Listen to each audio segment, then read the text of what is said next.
El tema que vamos a tratar en esta mañana, viendo acerca de la vida cristiana, es un tema que es fuerte para todos, incluyéndome a mí. La vida cristiana, su madurez. Ahora, ¿con qué tiene que ver el tema de la madurez en el cristiano? A veces pensamos que la madurez tiene que ver con años. Cuando nosotros vamos creciendo, no siempre o no necesariamente maduramos. ¿Escuchaste alguna vez la frase, ya tiene tantos años, pero es inmaduro? Y en algunas cosas somos maduros, parece que hemos avanzado, crecimos, pero aunque tengamos 30, 20, 40, 50, hay áreas en las que somos inmaduros. Como decía, no necesariamente la madurez viene con los años.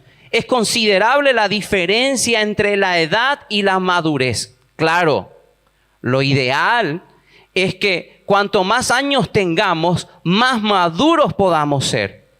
Pero no siempre se da. No siempre esto sucede en nuestras vidas.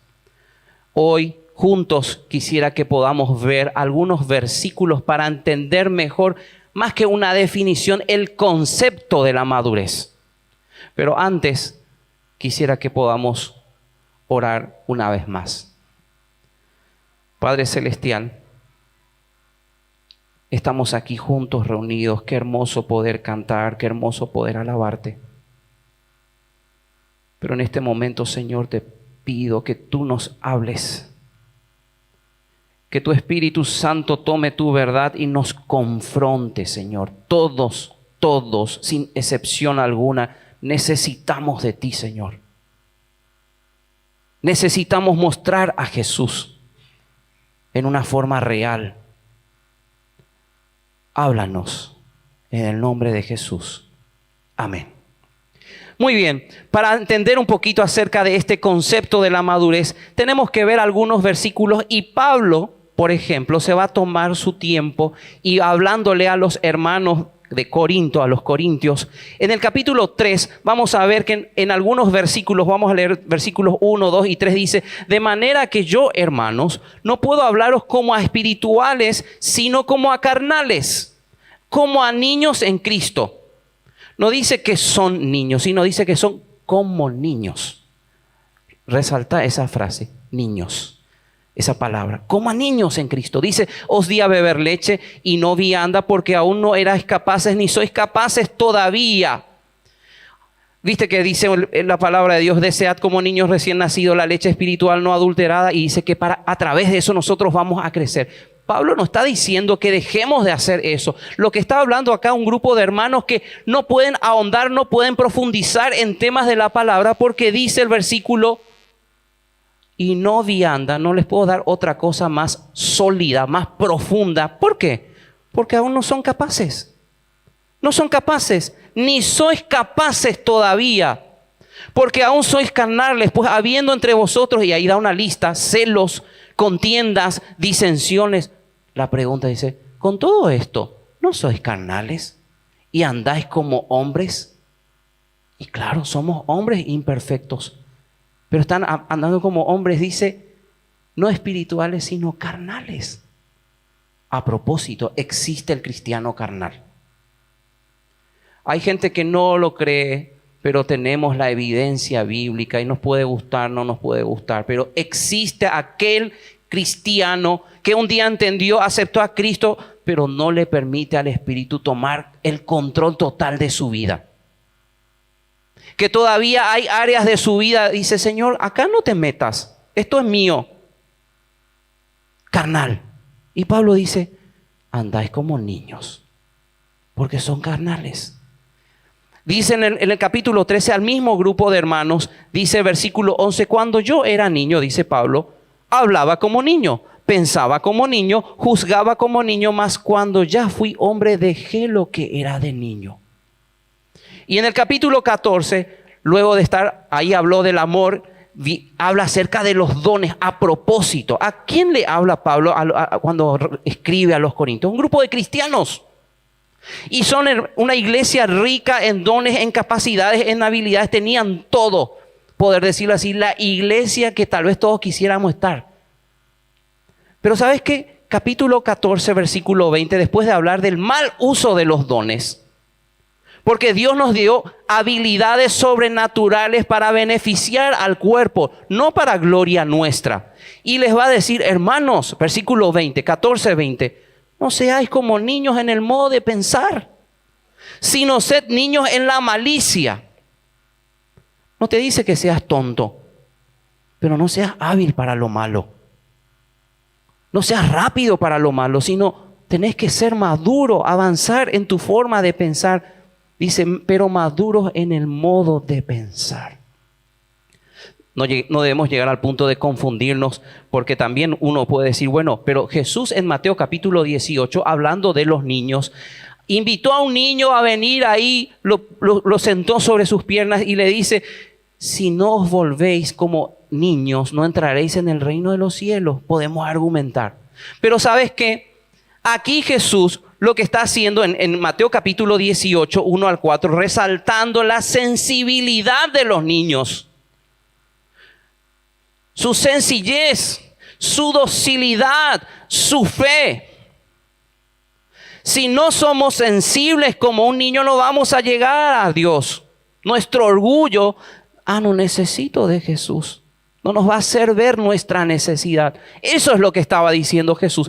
Pero sin embargo, en estos versículos que leímos anteriormente en 1 Corintios, lo que está haciendo Pablo, hablando de la madurez, es enfocarse que se terminó, hay un proceso, se terminó la época, la etapa de niñez. Esa etapa en la que el niño puede saber muchas cosas, pero hay muchas áreas que no ha madurado, que le falta crecer, que le falta entender. Y a veces escuchas el capricho de niño. Y somos así a veces, caprichosos, como un niño, porque no hemos madurado nuestra relación con el Señor. Y vemos que Pablo habla de ese desarrollarse, madurar, avanzar, no solo en un aspecto físico, sino también en un aspecto emocional y en nuestra forma de pensar. Ahora, la madurez no tiene que ver con una perfección en el sentido de impecabilidad. Yo ya no peco. Yo soy perfecto porque yo no peco y aquel sí, pero yo no.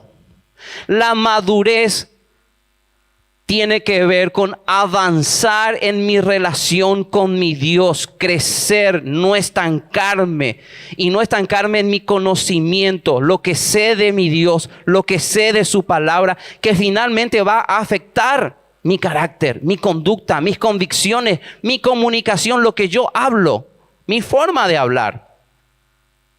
Una relación estrecha entre lo que digo y lo que realmente soy. Ahora, la falta de madurez trae problemas en la vida personal. Trae problemas en el hogar. Muchas veces tenemos problemas en nuestros hogares, esposos con esposas, porque no hemos madurado, ambos. Y no es ni la mujer, a veces decimos, no, la mujer no, el hombre no, ambos. No te podés pelear solo, contigo mismo. Para un problema siempre hace falta dos personas. Falta de madurez nos trae esos problemas, y no solo en el hogar, en la iglesia. Y Pablo lo dijo, no hay entre vosotros celos, contiendas.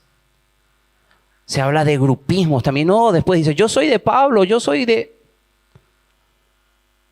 En esta mañana quiero que juntos rápidamente podamos ir a una carta que me encanta y que el desafío, si después tenés un tiempo para estudiarlo en profundidad.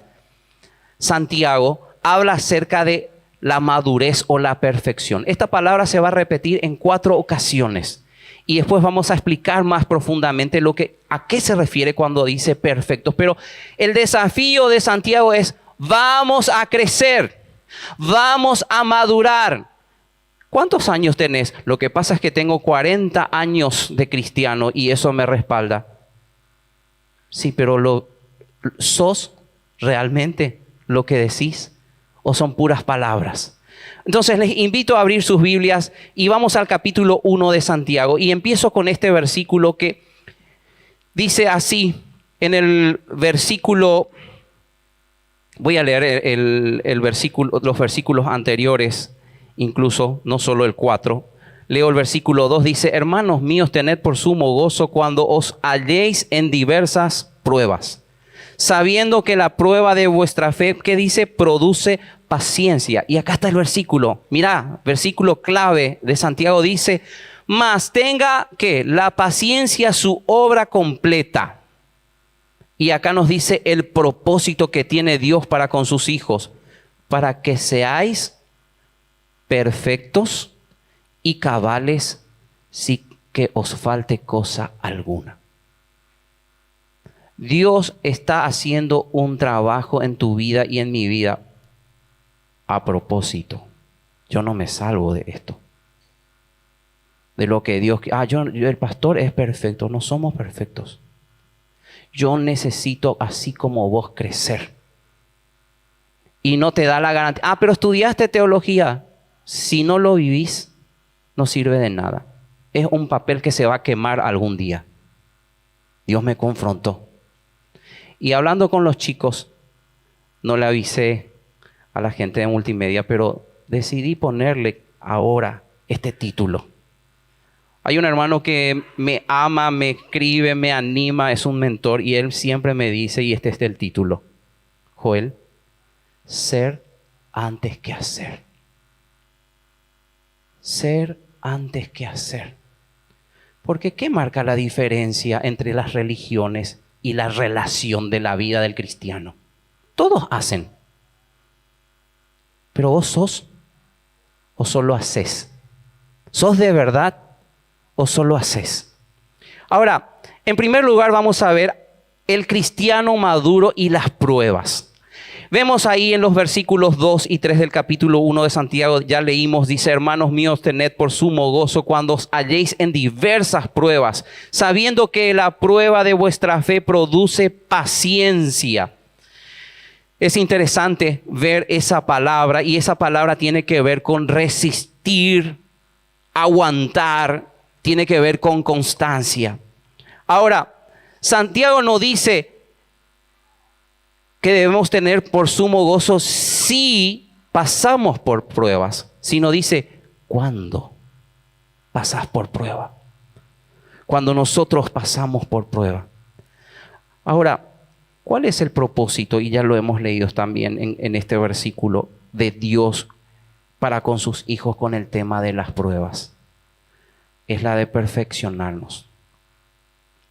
Perfeccionar nuestro carácter. Él quiere que sus hijos sean maduros, perfectos, dice. Leíamos en el versículo 4. Y este perfectos tiene que ver con alcanzar la madurez. Como les ponía el ejemplo, Pablo decía: yo era niño. Cuando era niño, actuaba como niño, pensaba como niño, me comportaba como un niño. Ahora, cuando ya crecí, cuando ya llegué a mi desarrollo completo, me comporté como un adulto. Me comporté en forma espiritual, no carnal. No carnal. Y dice que Dios permite pruebas en nuestras vidas y tiene este propósito. Quiere que seamos perfectos. En esta mañana, pregunta: ¿estás pasando por pruebas? Sé que es fácil pararse acá y hablar.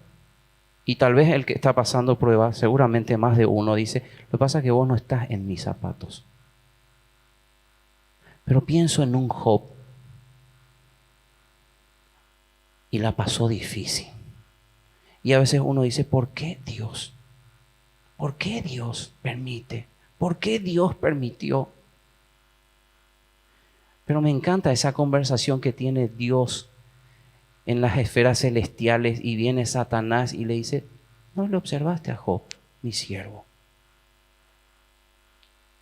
Un hombre intachable. Y Dios tiene propósitos.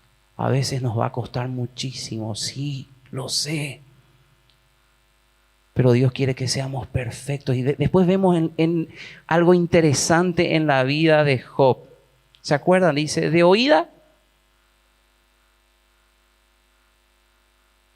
escuché de vos, Señor, parafraseando un poco, Estudié de vos en el seminario o en el instituto o donde sea. Pero después de esto, verdaderamente te conozco. Sé y experimenté en carne propia la fidelidad de Dios. No teórico. Dios es fiel. Dios me sostuvo. Y vi de cerca su poder, pero ahora mis ojos te ven. ¡Qué bárbaro! Dios quiere llevarnos a un paso más allá. Quiere hoy compartiendo un poquito acerca de que a veces con el grupo de oración, de a veces Dios trae pruebas y dice en Primera de Pedro de que ahí al final del versículo 7 dice, para alabanza, honra y gloria. Después de ser probado, dice, habla del oro que es perecedero, pero es probado para ser mejor, para ser purificado. Y dice, y al final dice, para alabanza, honra y gloria de su nombre. En las pruebas, en las aflicciones, podemos adorar, podemos exaltar el nombre de Jesús. Y quiere eso de sus hijos. Quiero animarte en esta mañana. Estás pasando por pruebas. No te olvides. Él está. No te dejó. Y tiene un propósito. Sacar lo mejor de vos. A propósito. La palabra prueba en Santiago se repite después, en el mismo capítulo. En la primera sección encontramos, dice, que Dios permite pruebas para que nosotros podamos ser perfectos y cabales. Versículo 4. Después del versículo 12 en adelante va a decirnos que hablarnos de otra cosa, de la tentación. Y saben que la palabra es la misma en el griego, no hay diferencia. Pero la diferencia es conceptual porque explica que Dios no tienta a nadie, que lo vamos a ver después. Pero acá las pruebas tienen que ver con Dios queriendo sacar lo mejor de nosotros. Ahora vamos a avanzar y ver no solo al cristiano maduro y las pruebas, sino al cristiano maduro y el pecado. Y justamente empecé hablando de esa palabra que se repite acá, la palabra prueba. En este segmento, en este pasaje, vamos a leerlo, versículos 12 en adelante. Dice, bienaventurado el varón que soporta la tentación, porque cuando haya resistido la prueba, recibirá la corona de vida que Dios ha prometido a los que le aman. Cuando alguno es tentado, acá vemos, y la explicación dice, no diga que es tentado de parte de Dios, porque Dios no puede ser tentado por el mal, ni Él tienta a nadie. Él no tiene debilidades, Él no tiene pasiones desordenadas como nosotros. Nosotros tenemos debilidades, nosotros tenemos flaqueza, si no, no caeríamos. Jesús fue tentado en todo en semejanza a nosotros, dice, pero ¿qué? Sin pecado, porque Él no tenía debilidades como nosotros. Y dice, versículo 14, sino que cada uno es tentado cuando de su propia concupiscencia es atraído y seducido. Solo me voy a detener unos segundos en este versículo. Primero dice concupiscencia y uno dice, ¿con qué se come eso? Y la concupiscencia, ya lo mencioné, tiene que ver con esas pasiones, con esos deseos. Y hay una mezcla. Algunos deseos no son malos, pero nos alejan de Dios. Parecen buenos, pero nos alejan de Dios. Y otras pasiones, otros deseos sí son claramente, visiblemente malos, que no agradan a Dios. No deberían estar en la vida de un hijo. Pero nosotros tenemos esas debilidades. Y acá dice, en cuanto a la diferencia entre la prueba y la tentación, dice, la tentación es cuando cada uno, dice, es atraído y seducido. Esa palabra atraído tiene que ver con un imán, con una fuerza tan grande que vos no te podés resistir y te arrastra. Vos no te podés resistir y tendemos a eso, nos arrastra. Pero después dice, no solamente es atraído, sino también dice que es seducido. Esta palabra tiene que ver con, si lo dijéramos de una manera, entrampado. No suena muy bien en español. Pero como que hay una trampa, un sistema engañoso para hacerte caer y vos finalmente caes en ese engaño y caes en la trampa.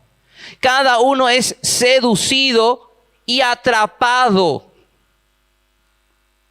Y después dice el versículo 15, entonces la concupiscencia, que era solamente un mal deseo, después que ha concebido, después que se quedó gestando en tu interior, da a luz el pecado. Y el pecado siendo consumado da a luz la muerte.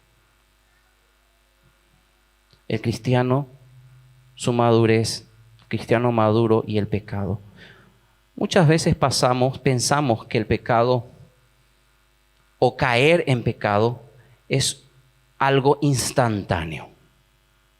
Sin embargo, acá Dios claramente en la revelación por medio de su palabra nos da a entender de que no es así. Es un proceso y lo ilustra de un modo como el nacimiento, la gestación del bebé, y después dice, después de que se gestó, da a luz.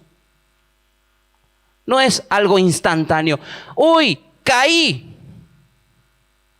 Y no estoy parado aquí en esta mañana como juez. No lo soy. Soy igual a vos.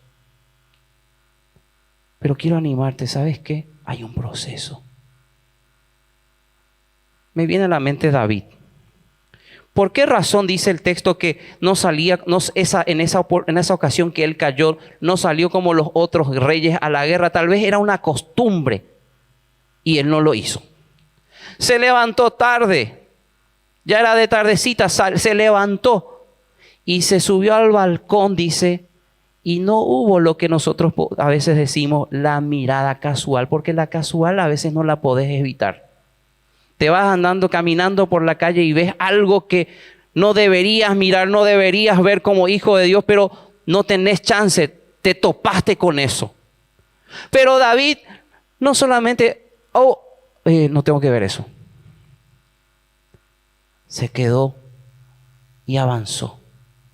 Y dice, el pecado una vez que se gestó, da a luz. Ese es un principio que tenemos que entender, mis queridos hermanos. Por eso dije, todos necesitamos del Señor. Y cuando insisto, necesitamos orar, necesitamos leer la palabra, necesitamos memorizar. Y no hablo de teología de algún hombre, no. Cosas prácticas. Este es mi alimento, esto me va a sostener, esto me va a confrontar. No es una caída espontánea. La caída no es espontánea, hermanos. En algún momento hicimos o dejamos de hacer algo. Dejamos de leer, dejamos de orar, dejamos de congregarnos y nos damos permisos, coqueteamos. Pero quiero animarte en esta mañana porque si lees ahí, el versículo 12 es magnífico. ¿Sabes qué dice? Bienaventurado. Y sabemos que esa expresión tiene que ver con dichoso, feliz. Y dice, el varón que soporta la tentación, porque cuando haya resistido, ¿qué? Haya resistido la prueba, ¿qué va a pasar? Recibirá la corona de vida. Un día, no muy lejano, Él nos entregará coronas. Pero a veces uno dice, sí, eso nos motiva como un premio, pero el premio no es para mí, no es para vos, no es para nosotros. Un día esas coronas que recibimos, las vamos a rendir a sus pies. Y ahí está donde se va a desnudar quiénes realmente fuimos. Por eso decidí ponerle como título, ser antes que hacer. La eternidad va a revelar si lo hiciste para Él. Porque manos vacías van a revelar nuestro corazón.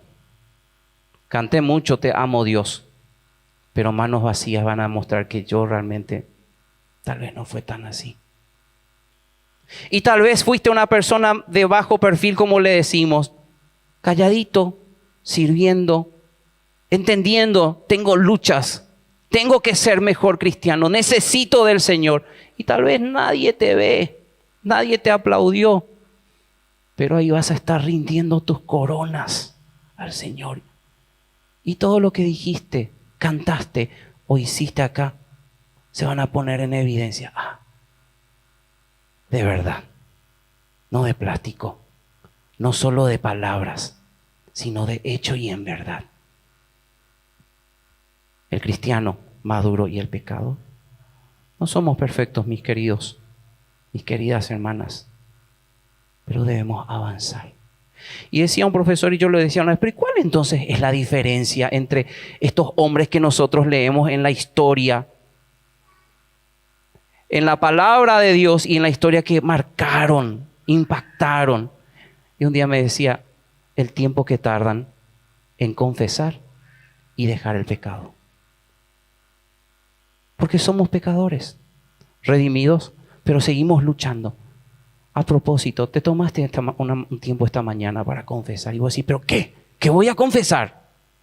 Porque tendemos a catalogar y categorizar pecados, como si algunos fueran peores que otros y algunos son permitidos y por lo tanto no me afecta en mi relación con Dios.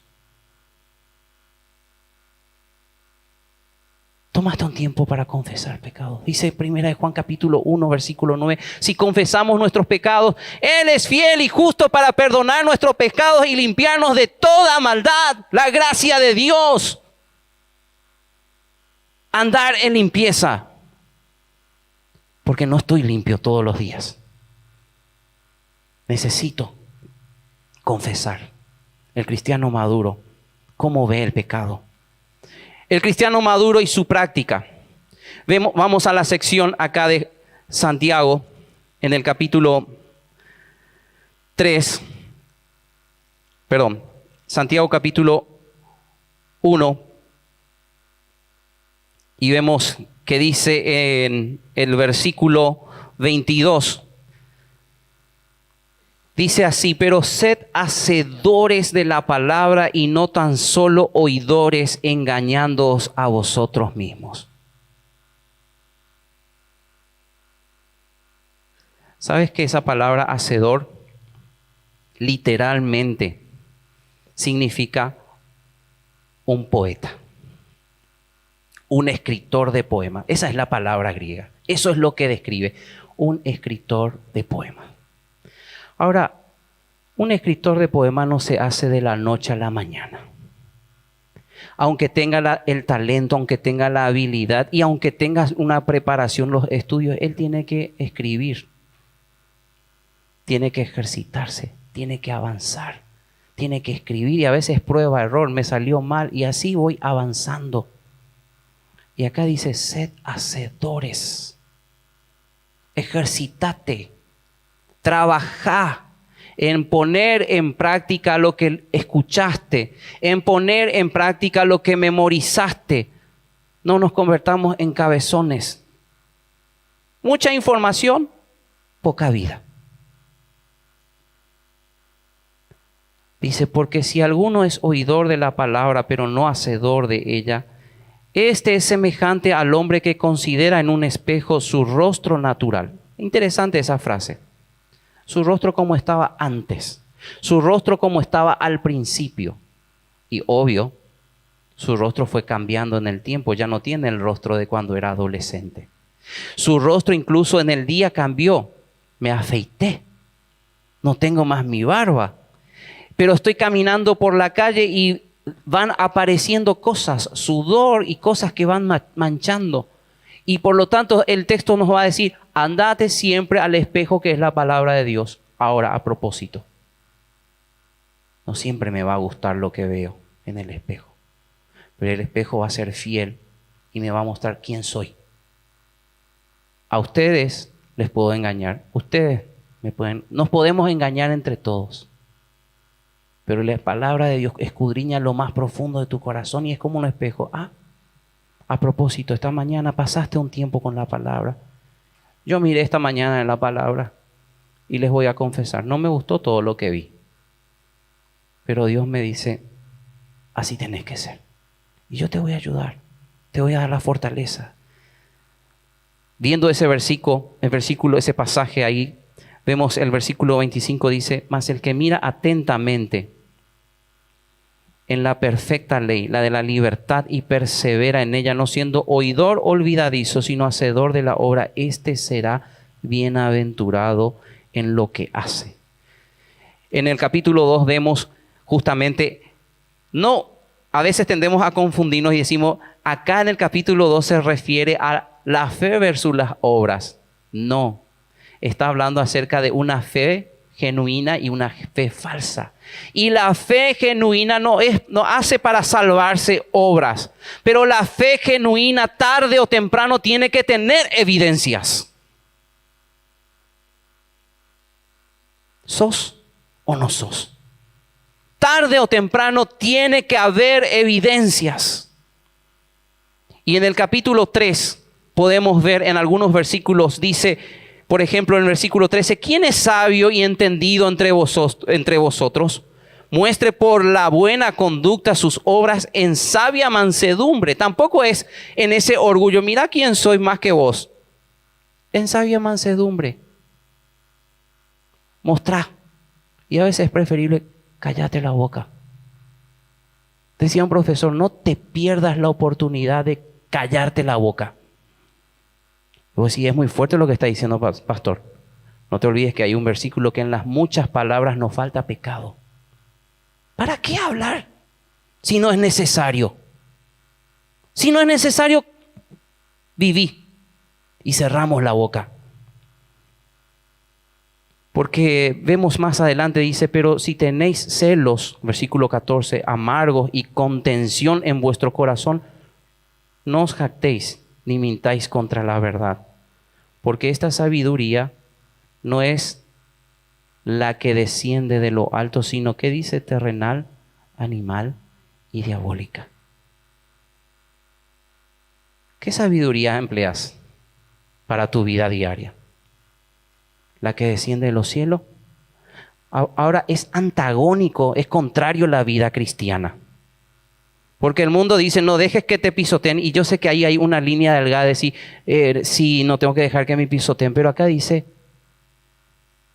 que hay una sabiduría humana que no viene del cielo. Y habla de contención, de celos, perturbación y toda obra perversa, dice el versículo 16. Pero la sabiduría, versículo 17, que es de lo alto, es primeramente pura, después pacífica, amable, benigna, llena de misericordia. ¿Y de qué dice? Buenos frutos, sin incertidumbre ni hipocresía. Qué bárbaro esa palabra. Esa palabra griega tiene que ver con una máscara que usaban en la antigüedad para actuar.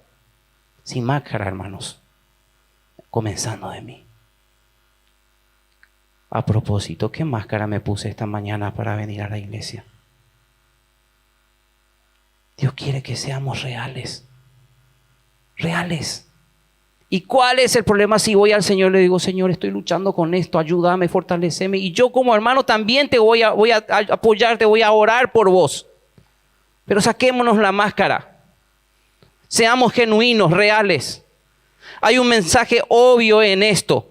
Nuestras creencias deben controlar nuestra conducta. Por eso alguien dijo, lo que vos conocés de Dios afecta sí o sí tu relación y tu forma de vivir. Tu forma de vivir. No le engañamos a nadie. Y no hablamos de que tenemos que vivir en una forma de no me río porque eso ya perdí la santidad. Yo creo que Jesús era una persona atractiva, impactaba. Era feliz, era alegre, era divertido estar con Él, pero sin necesidad de contaminarse con el pecado. Si realmente creemos que Jesús es el Hijo de Dios y que Dios es misericordioso y su palabra verdadera y que Él un día nos va a juzgar, no para condenación, pero va a evaluar nuestros motivos, entonces nuestra conducta revelará nuestras convicciones. ¿Qué es lo que crees? Realmente, no lo que me decís que crees. ¿Qué es lo que crees realmente? ¿Qué es lo que digo yo? ¿O qué es lo que vivo? y vemos al cristiano maduro y sus palabras. Ahí en Santiago capítulo 1 versículo 26 dice, si alguno, interesante como dice, si alguno se cree religioso entre vosotros y no refrena su lengua, sino que engaña su corazón, la religión del tal es vana. Y es interesante esa palabra religión. A propósito, cuando tengo la oportunidad de hablar de lo que es adoración y alabanza, digo, no es solo cantar, chicos. No es solamente hacer buenas notas. No es solamente la letra de una canción. Es un estilo de vida. Es un estilo de vida. Y dice acá, si alguno se cree religioso y no refrena su lengua, sino que engaña su corazón. La religión, el culto, esa apariencia, eso que mostrás, dice, es vano. ¿Sabes que esa palabra es hueco? Vacío. Vacío. Hará mucho ruido, tendrá muchos colores, pero delante de Dios es vacío. Vacío. Y llegamos al final en esta mañana y vemos el cristiano maduro y sus preferencias. Había un serio problema.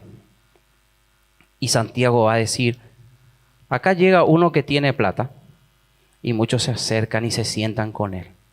Y al que no tiene, lo dejan, parafraseando un poco. Pero veamos lo que dice en el capítulo 2, versículo 2 en adelante. Dice, porque si en vuestra congregación entra un hombre con anillo, dice, de oro y con ropa espléndida, y también entra un pobre con vestidos andrajosos, y miráis con agrado al que trae la ropa espléndida y le decís, siéntate tú aquí en este buen lugar.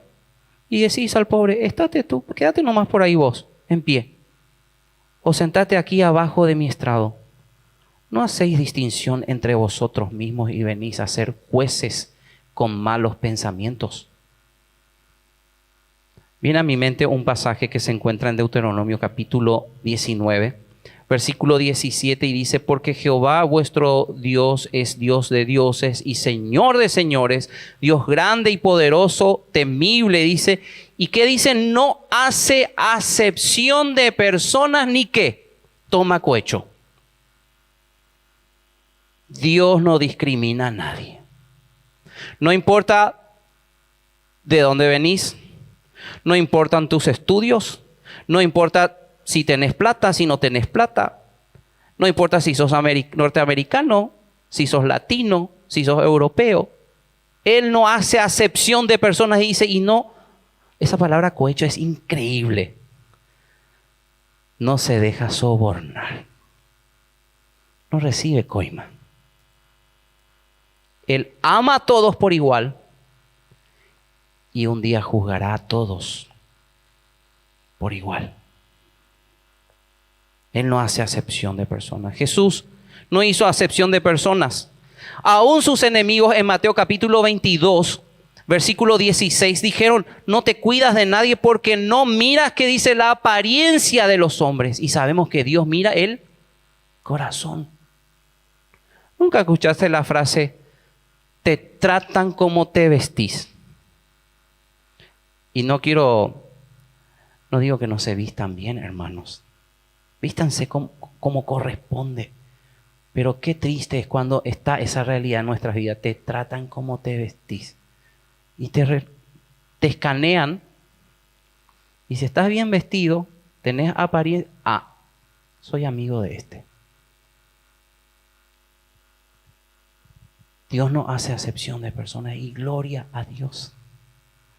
Porque soy un pecador que encontré la gracia. No merecía nada bueno. Aún siendo pecadores, Cristo murió por nosotros. Dice, el Señor no hace acepción de personas. Él no mira tu riqueza, tu posición, tus estudios. Y no estoy diciendo no estudiemos más. No me estoy refiriendo a eso. No es tan importante para Él tu título como es tu vida. No es tan importante para Él tu posición como es tu vida.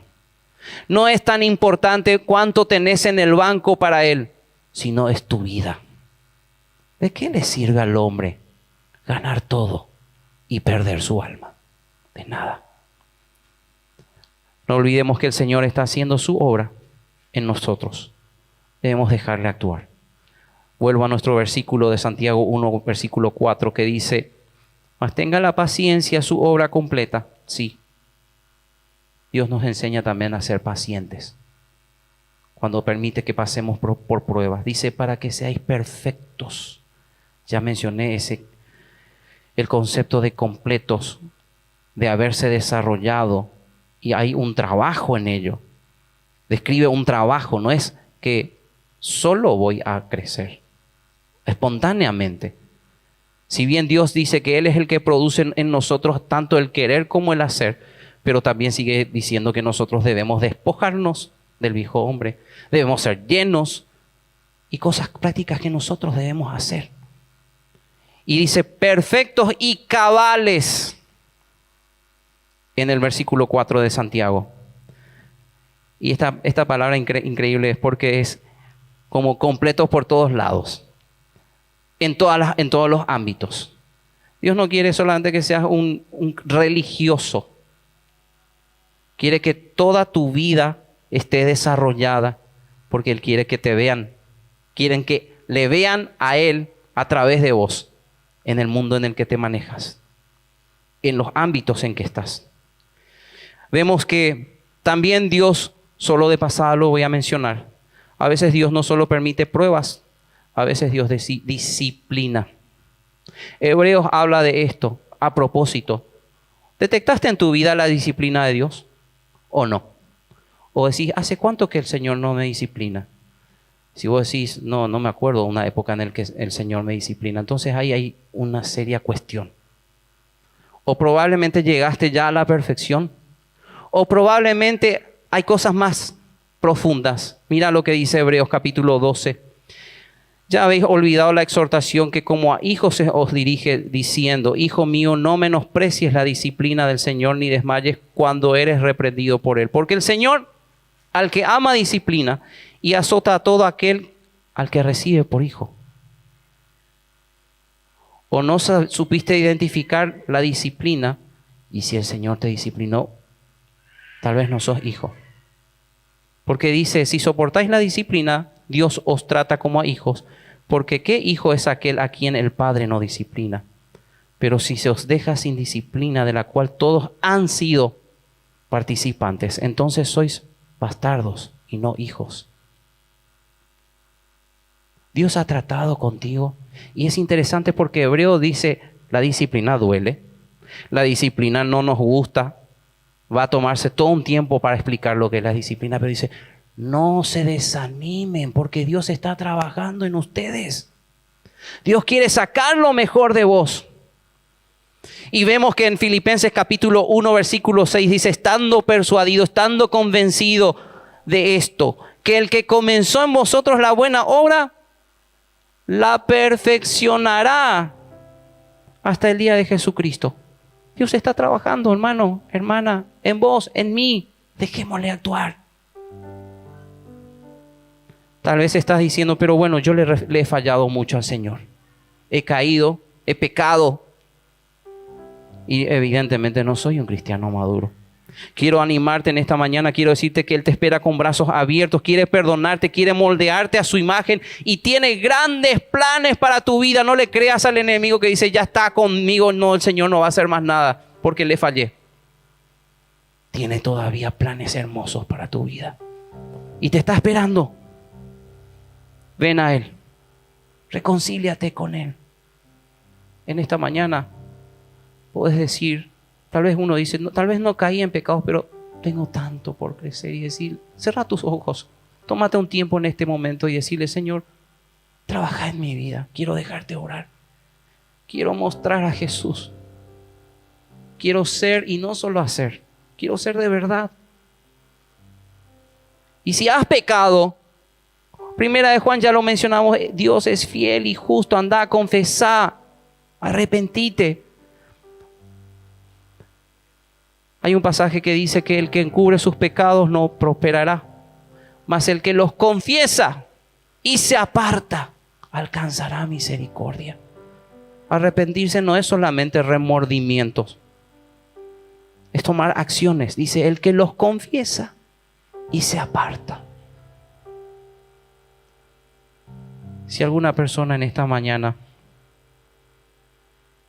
tiene la convicción de decir, Señor, obra en mi vida. Tal vez hace años que soy cristiano, pero hay áreas de mi vida que no están controladas por vos.